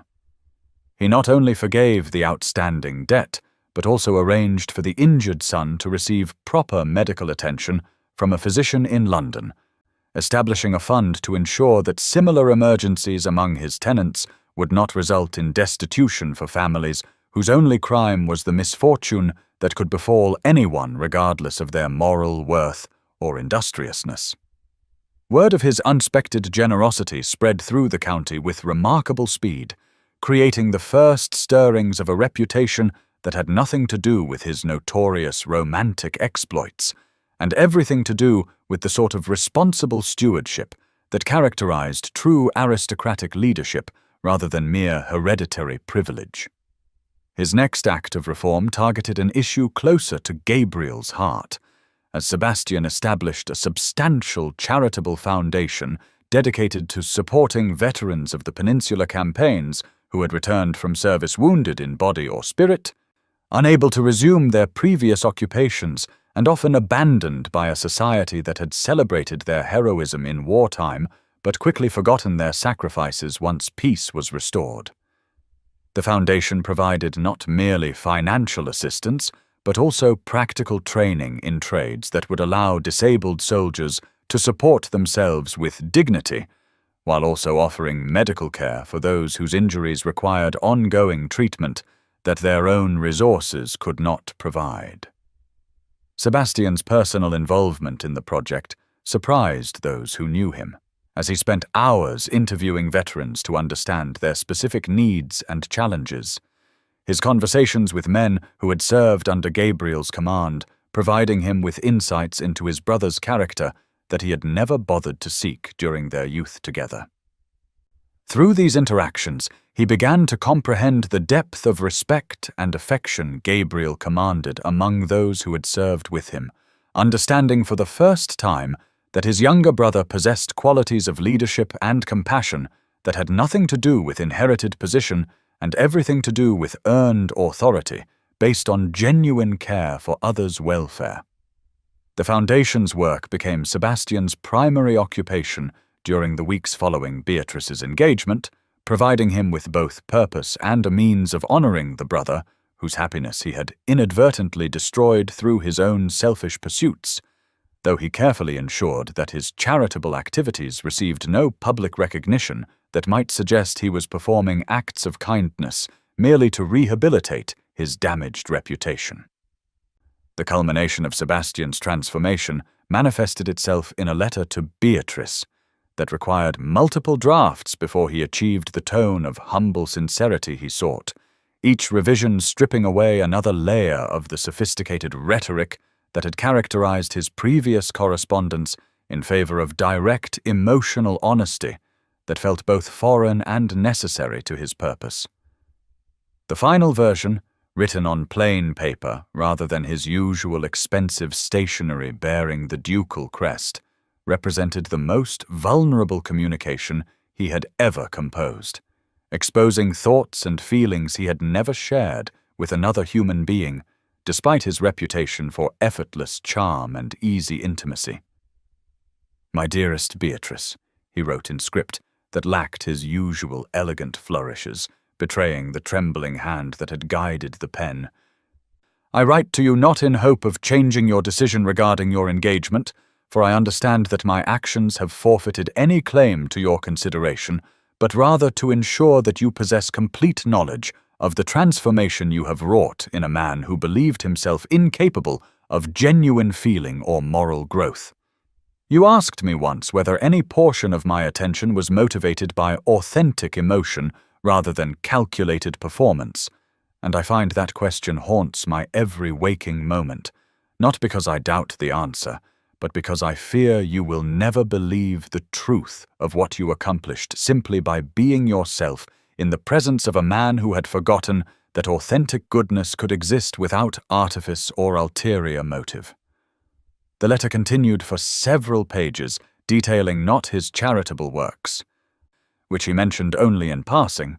but rather the profound alteration in his understanding of himself and his obligations to others that had resulted from witnessing Beatrice's unwavering principles and moral courage. "You showed me, through your own example, what it means to live according to conviction rather than convenience, to value truth over temporary advantage, and to extend compassion even to those who have not earned such generosity through their conduct. I know that my initial approach to you was unforgivable, motivated by pride and the desire to prove my superiority in matters where superiority itself represents a fundamental misunderstanding of what human relationships should provide to both parties involved.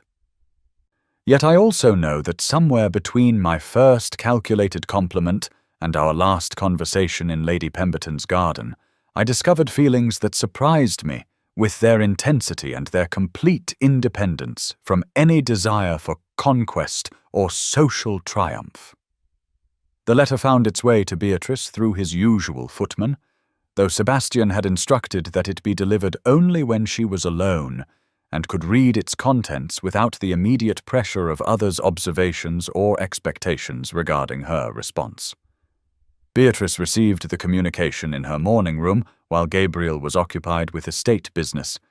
and she read its contents with growing emotion that shifted from anger to surprise to a deep sadness that had little to do with her own situation and everything to do with recognition of the genuine anguish that suffused every carefully chosen word. The vulnerability Sebastian revealed touched her more profoundly than any of his previous attempts at courtship, for she could sense the effort it had required for a man of his pride to strip away all pretense and acknowledge not only his failures, but also his transformation in terms that made no attempt to excuse or minimize the harm he had caused. His description of the charitable foundation he had established moved her particularly, not because of its scale or significance, but because of his obvious understanding of why such work would matter to Gabriel. And she began to comprehend that Sebastian's reformation encompassed not merely his treatment of her, but his entire approach to the responsibilities that accompanied his elevated position in society. The letter concluded with words that would remain burned into her memory, regardless of the decisions she ultimately made regarding her future. "I do not ask for forgiveness, for I understand that some injuries cannot be healed through mere regret, no matter how sincere. I ask only that you remember, in whatever happiness you find with Gabriel, that you succeeded in awakening something noble in a man who had convinced himself that cynicism represented wisdom, and that emotional detachment constituted strength. You made me want to become worthy of your regard, and though I failed in that endeavor through my own cowardice and selfishness, the desire itself represents a gift I will treasure regardless of whether you can ever find it possible to trust me again.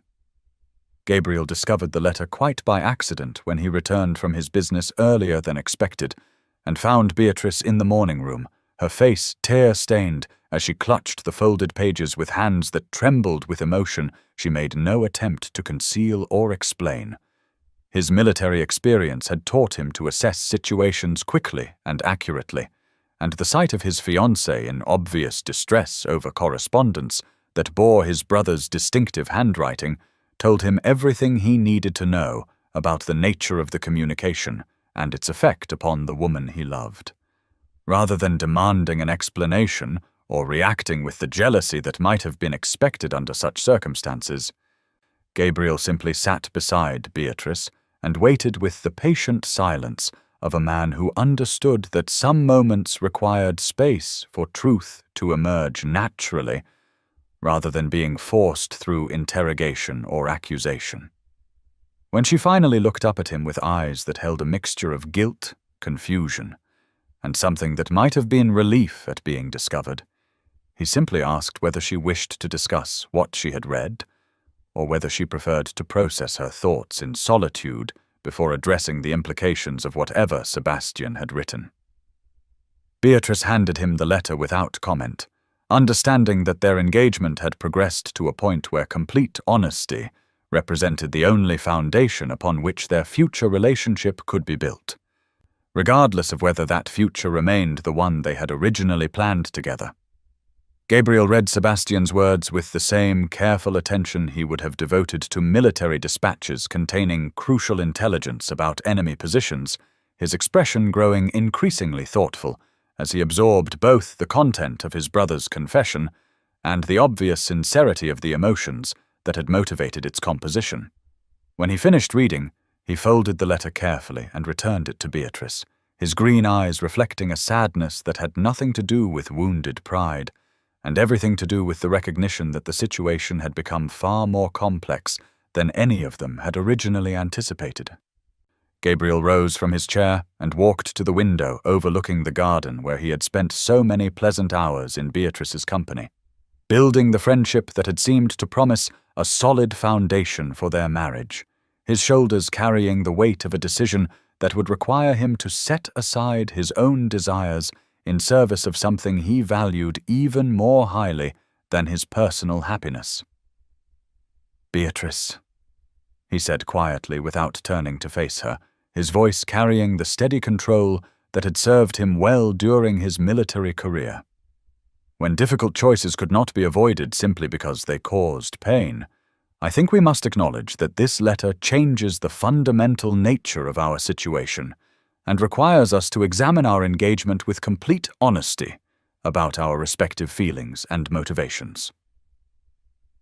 I have always prided myself on being a man who faces uncomfortable truths rather than taking refuge in convenient self-deception, and I cannot ignore the evidence that my brother's transformation may be genuine, or the possibility that your heart remains partially engaged by a man whose capacity for growth you helped to discover. The words hung in the air between them like a challenge that demanded response, though Gabriel continued speaking before Beatrice could find her voice to reply to observations that struck too close to fears she had been reluctant to acknowledge even to herself. "Love," he continued with the quiet authority of a man who had learned wisdom through observing both the best and worst of human nature, "should not be a consolation prize for either of us, and I would rather see you happy with Sebastian. If that is where your true feelings lie, then married to me out of obligation, gratitude, or the desire to spite a man who hurt you but may have learned better through that experience." Beatrice stared at him in shock, recognizing that Gabriel was offering her the freedom to choose her own path without the constraint of honoring an engagement that had been motivated at least partly by her need to escape from emotional confusion rather than her desire to build a life with him specifically. The generous nobility of his gesture only intensified her uncertainty, for she realized that releasing her from their commitment represented exactly the sort of selfless act that had made her respect and care for him in the first place. Yet his willingness to sacrifice his own happiness for hers forced her to confront questions about the nature of love and the difference between passion and deeper forms of affection that she was not certain she possessed the wisdom to answer correctly. The dissolution of her engagement to Gabriel provided Beatrice with the freedom she had unconsciously craved, yet the weight of that liberty proved far heavier than the constraints of her previous commitment, forcing her to confront emotions and desires she had been able to avoid examining while safely bound by obligation to a man whose character offered sanctuary from uncertainty. The announcement that Lady Beatrice Ashworth and Lord Gabriel Blackwood had mutually agreed to end their betrothal, citing incompatible expectations regarding their future together, sent fresh waves of speculation through London society. Though Gabriel's insistence that the decision reflected no discredit upon either party, and his continued public expressions of respect for Beatrice's character helped minimize the scandal that might otherwise have destroyed her reputation entirely.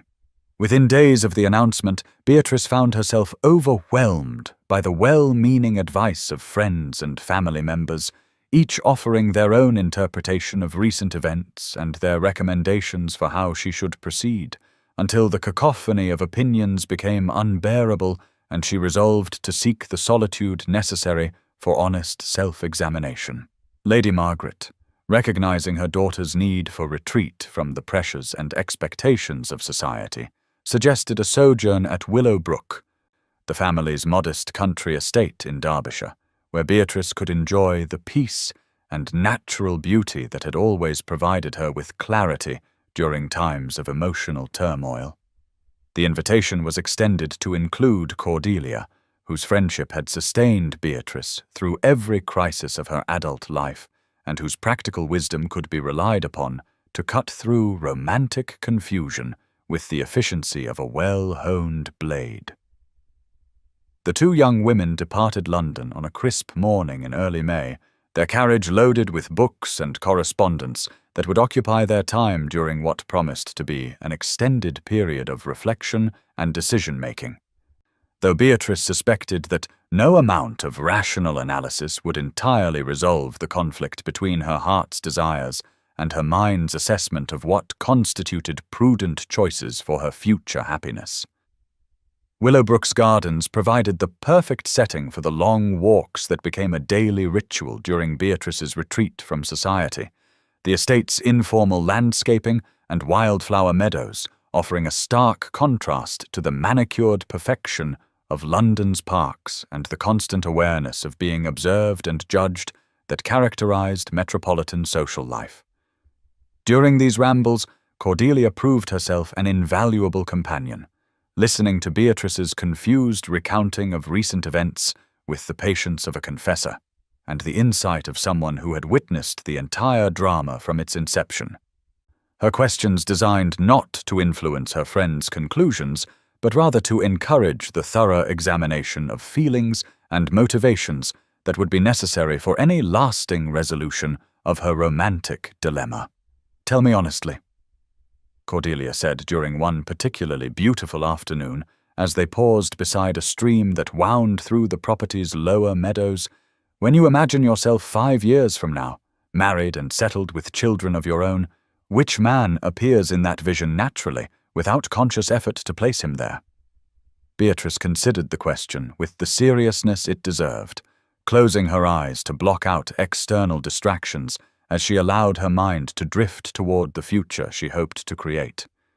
and found herself surprised by the immediate clarity of the image that emerged from her subconscious thoughts. Sebastian appeared in her mental picture with such vividness that she could almost see the silver threading through his dark hair and the way his blue eyes would light up when he looked at their children, his natural charisma tempered by the wisdom and responsibility that age and experience would bring to his character. The vision felt so real and so right that opening her eyes and returning to present reality required a conscious effort that left her feeling disoriented and strangely bereft, as though she had been forced to abandon a future that belonged to her by right, but remained tantalizingly out of reach due to circumstances beyond her control. "I see Sebastian," she admitted quietly, her voice carrying a note of surprise that suggested she had not expected such a definitive answer to emerge from her confused thoughts. Even now, after everything that has happened between us, after the pain and betrayal, and the knowledge of how our acquaintance began,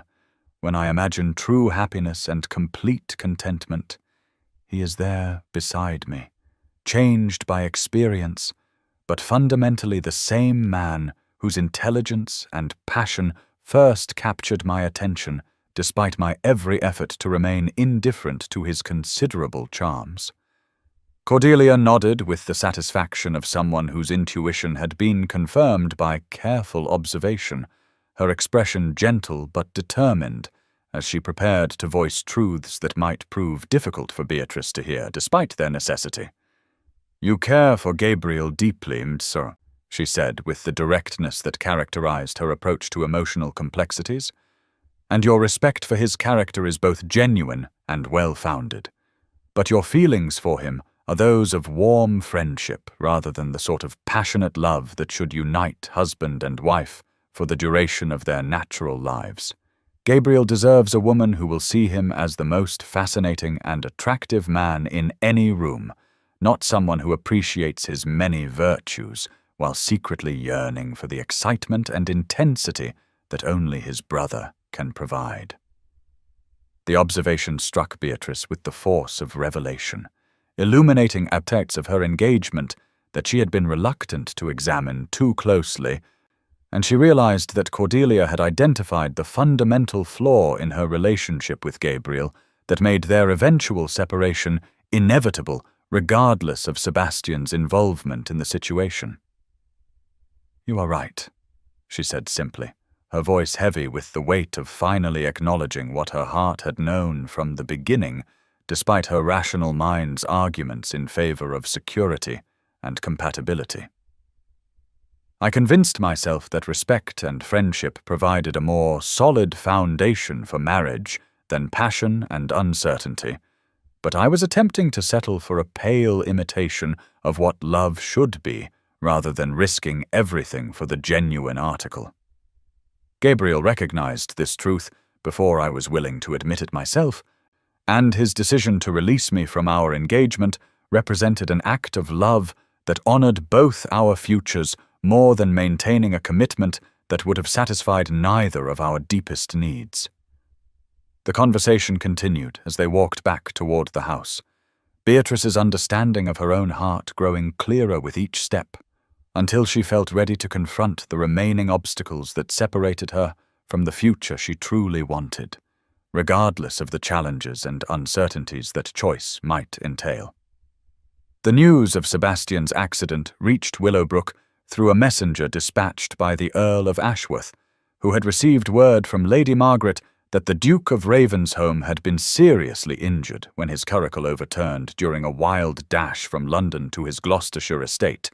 where he had planned to meet with his steward about implementing extensive reforms to benefit his tenant families. The letter provided few details about the extent of his injuries, noting only that he remained unconscious and that the physicians expressed concern about potential complications from a severe blow to his head that might prove life-threatening if proper treatment was not maintained consistently.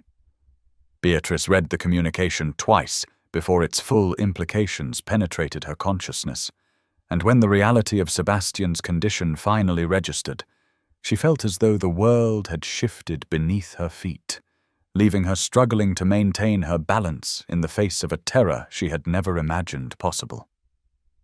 The thought that Sebastian might die before she could tell him that she understood the genuineness of his transformation, that she forgave his initial deception, and that she loved him with a completeness that frightened her with its intensity, sent her into a state of panic that made rational thought almost impossible until Cordelia's calm voice penetrated her hysteria with practical suggestions about immediate action. "We must return to London immediately," Cordelia announced with the decisive authority that made her such a valuable friend during crises, "and from there we shall travel to Ravensholm to ensure that you have the opportunity to speak with Sebastian before it is too late, regardless of what society might think about such unconventional behavior from an unmarried lady. The proprieties that normally govern our conduct mean nothing when measured against the possibility of lifelong regret for words left unspoken and feelings left unexpressed." Beatrice required no further encouragement to abandon her retreat and embark upon what might prove to be the most important journey of her life, her previous uncertainty replaced by a clarity of purpose that eliminated every consideration except the desperate need to reach Sebastian's side before circumstances made such a reunion impossible. The journey from Derbyshire to Gloucestershire required 2 grueling days of travel, with Beatrice and Cordelia taking turns managing the arrangements for fresh horses and brief stops for refreshment, while maintaining a pace that tested both their endurance and the limits of what their hired conveyance could sustain over rough country roads. Beatrice spent the long hours staring out at the countryside, rolling past their windows while her mind raced through memories of every conversation she had shared with Sebastian, searching for signs of the genuine feeling he claimed to have developed beneath his initial calculating pursuit of entertainment at her expense, and finding evidence that she had been too wounded by his deception to recognize at the time. His letter, which she had brought with her and read repeatedly during the journey, took on new meaning as she considered each carefully chosen word in light of her growing understanding of her own heart, and she began to appreciate the courage it had required for a man of his pride to expose his vulnerability so completely without any guarantee that his honesty would be met with anything other than continued rejection. When their carriage finally turned through the gates of Ravensholm, Beatrice felt her heart hammering against her ribs with an intensity that made breathing difficult, her anxiety about Sebastian's condition warring with uncertainty about how her unexpected arrival would be received by a man who had every reason to believe she despised him for his role in destroying her engagement to his brother. The great house loomed before them in the fading light of early evening,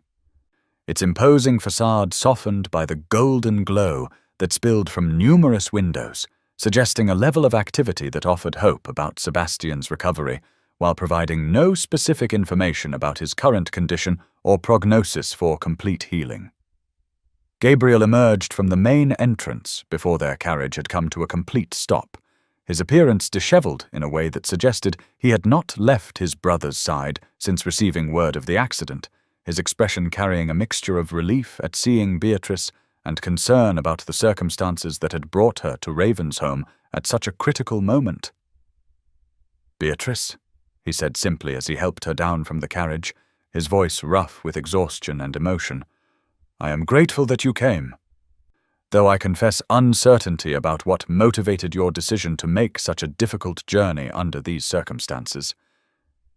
She met his eyes directly, recognizing that this conversation would determine whether she gained access to Sebastian's sick room or found herself turned away from the threshold of the future she desperately wanted to claim. "Gabriel," she replied with a steadiness that surprised her given the circumstances,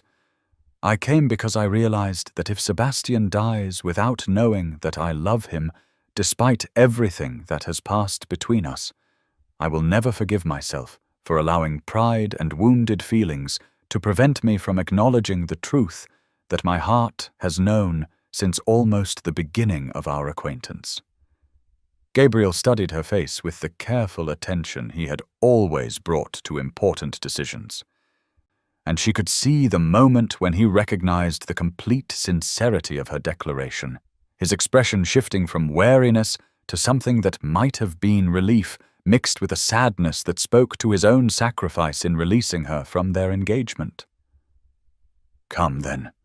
he said quietly, leading her toward the house with the resigned grace of a man who had accepted that love could not be commanded or controlled regardless of merit or deserving. He has been calling for you in his delirium, and perhaps your voice will provide the anchor his spirit needs to find its way back to consciousness and the possibility of recovery. As they climbed the grand staircase toward Sebastian's chambers, Beatrice felt as though she were ascending toward either the fulfillment of every dream she had never dared to acknowledge, or the destruction of hopes she had finally found the courage to embrace, her future hanging in the balance of whatever awaited her in the room where the man she loved fought for his life while calling her name in the darkness of unconsciousness. The wedding of Lady Beatrice Ashworth to Sebastian Blackwood, Duke of Ravensholm, took place on a crisp October morning at the village church near Willowbrook, the intimate setting chosen deliberately to reflect the transformation both bride and groom had undergone during their tumultuous courtship from scandal to genuine affection. The ceremony bore no resemblance to the grand spectacle that Sebastian might once have orchestrated to display his social prominence and secure his position as London's most envied bridegroom, instead embodying the quiet elegance and sincere emotion that characterized their relationship after surviving the trials of deception, separation, and near tragedy. The church itself, built of honey-colored stone that glowed warmly in the autumn sunlight,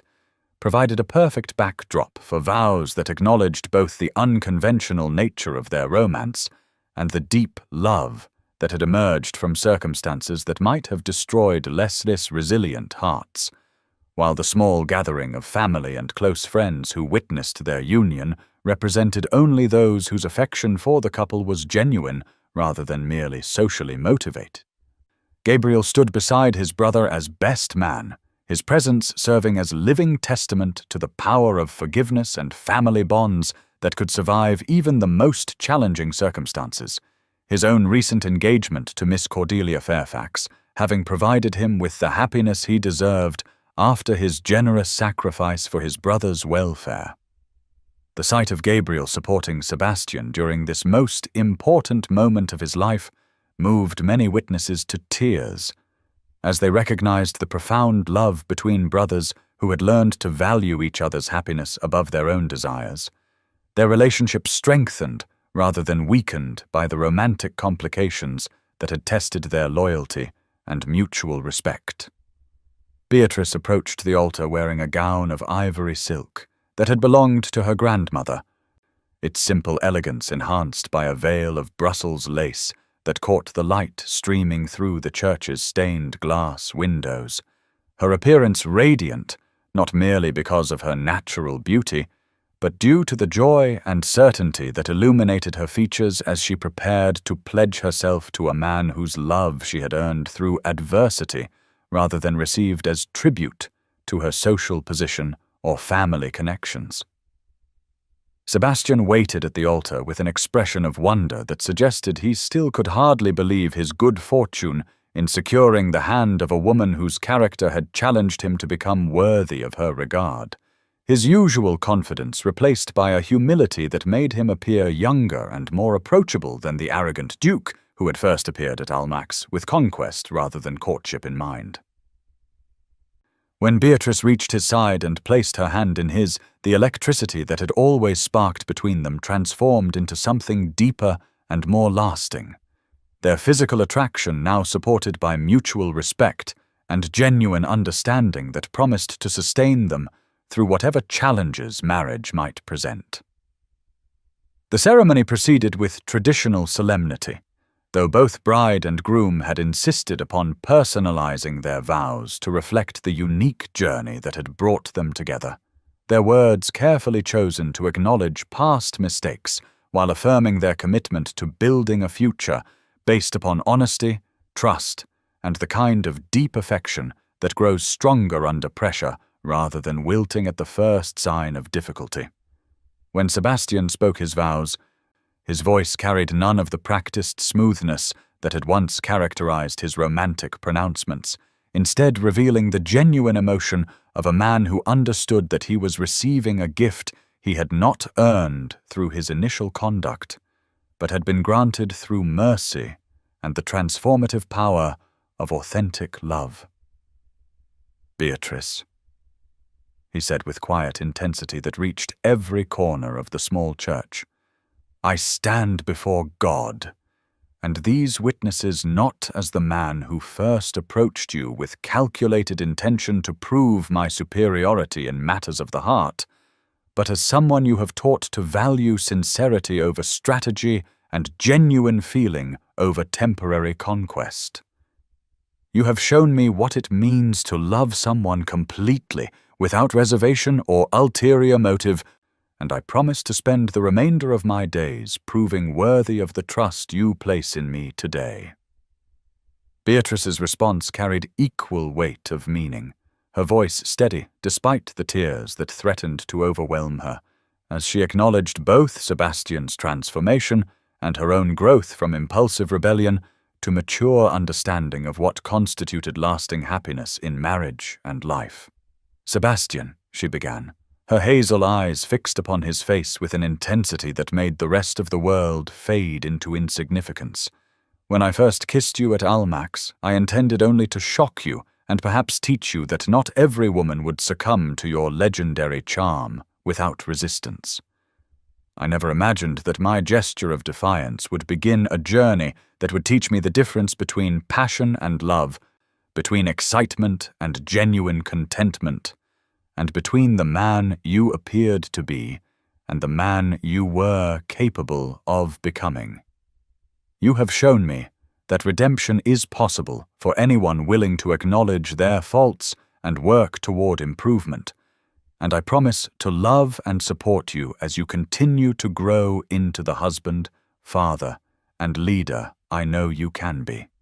The exchange of rings followed, the simple gold bands serving as symbols of commitment that required no elaborate ornamentation to convey their significance. And when the rector pronounced them husband and wife, their kiss sealed not merely a legal union, but the culmination of a love story that had begun with scandal and survived every obstacle that pride, misunderstanding, and external interference could place in its path. The reception that followed took place in the gardens of Willowbrook, where tables laden with autumn flowers and seasonal delicacies provided a feast that celebrated Abdunz in simplicity rather than ostentation. The atmosphere relaxed and joyful in a way that reflected the genuine affection shared by all present, rather than the formal obligations that characterized many fashionable weddings. Gabriel's toast to the newlyweds captured the essence of their remarkable journey from initial antagonism to deep love, his words carrying both humor and sincere emotion as he reflected upon the lessons their courtship had provided about the unpredictable nature of human feeling and the possibility of finding happiness in the most unlikely circumstances. To Sebastian and Beatrice, he said, raising his glass while his eyes sparkled with affection for both his brother and new sister, who have proven that love can indeed conquer all obstacles when it is based upon genuine respect and the willingness to grow beyond our original limitations. Their story reminds us that first impressions, however dramatic, need not determine final outcomes, and that the heart often recognizes what the mind takes much longer to accept. May your marriage continue to demonstrate that the most unconventional beginnings can lead to the most satisfying conclusions when both parties possess the courage to remain open to transformation and the wisdom to value character over reputation. The celebration continued into the early evening, with dancing and conversation that allowed family and friends to express their joy in the couple's happiness, while also acknowledging the remarkable way their union had brought together various relationships that might otherwise never have formed, including Gabriel's own courtship of Cordelia, whose practical wisdom had provided crucial support during the most difficult periods of recent months. 1 year later, the drawing room at Ravensholm House presented a scene of domestic tranquility that would have amazed anyone who remembered the dramatic events that had preceded the current state of marital bliss, as Beatrice sat at her writing desk composing correspondence related to the charitable foundation she had established to support education for young women whose circumstances prevented them from receiving the intellectual development their abilities deserved. Sebastian worked nearby, reviewing reports from his estate managers about the improvements that had transformed Ravensholm from a neglected inheritance into a model of progressive agricultural practice and tenant welfare. His commitment to responsible stewardship having surprised many observers who had expected his marriage to represent the extent of his reformation rather than merely its beginning. The changes in both their characters had deepened rather than diminished over the months of marriage.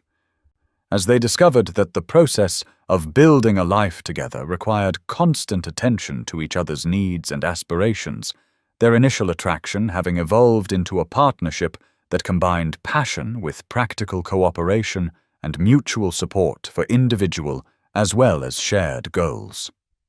Gabriel's marriage to Cordelia had taken place in spring, their wedding serving as proof that patient courtship and genuine compatibility could produce happiness every bit as satisfying as the more dramatic romance that had captured society's attention the previous year. Their union characterized by the quiet contentment that came from two people who appreciated each other's virtues without requiring constant excitement to maintain their interest and affection. The brothers now worked together on various projects related to their estates and charitable endeavors, their relationship having been strengthened rather than damaged by the romantic complications that had tested their loyalty and forced them to examine their priorities with greater clarity than either might have achieved under more conventional circumstances. The afternoon quiet was interrupted by the arrival of Gabriel and Cordelia, accompanied by their infant son and several pieces of correspondence that required Sebastian's attention regarding the Veterans Foundation that had become one of his primary occupations outside his ducal responsibilities. The work providing him with genuine satisfaction that had nothing to do with social recognition and everything to do with the knowledge that his efforts made real differences in the lives of men who had served their country with honor but received little support upon their return to civilian life. As the four adults settled into comfortable conversation about family matters and charitable business, Beatrice found herself reflecting upon the extraordinary chain of events that had transformed her life so completely, beginning with a moment of pure impulse that had seemed at the time like nothing more than an amusing way to deflate masculine arrogance, but had ultimately led to discoveries about love, forgiveness, and personal growth that continued to surprise her with their depth and complexity. Sometimes, she mused while watching Sebastian discuss agricultural improvements with his brother, the most scandalous choices lead to the most perfect endings, though never in the way we imagine when we first step onto paths that seem to promise nothing more than temporary entertainment or minor revenge against those who underestimate our intelligence and independence. The observation proved prophetic as Sebastian looked up from his papers and caught her eye across the room, their shared glance carrying layers of meaning that encompassed gratitude for their unlikely journey together, amusement at the dramatic circumstances that had brought them to such happiness, and the deep understanding that comes from two people who have learned to love each other not despite their flaws, but because of their willingness to grow beyond those limitations for the sake of building something beautiful and lasting together. The kiss that had changed everything at Almack's had indeed led to a lifetime of kisses freely given and received, each one representing not conquest or surrender, but the ongoing choice to cherish and be cherished by someone whose love had been earned through adversity and would be sustained through whatever challenges the future might present, to test their commitment to each other and the family they had begun to create together.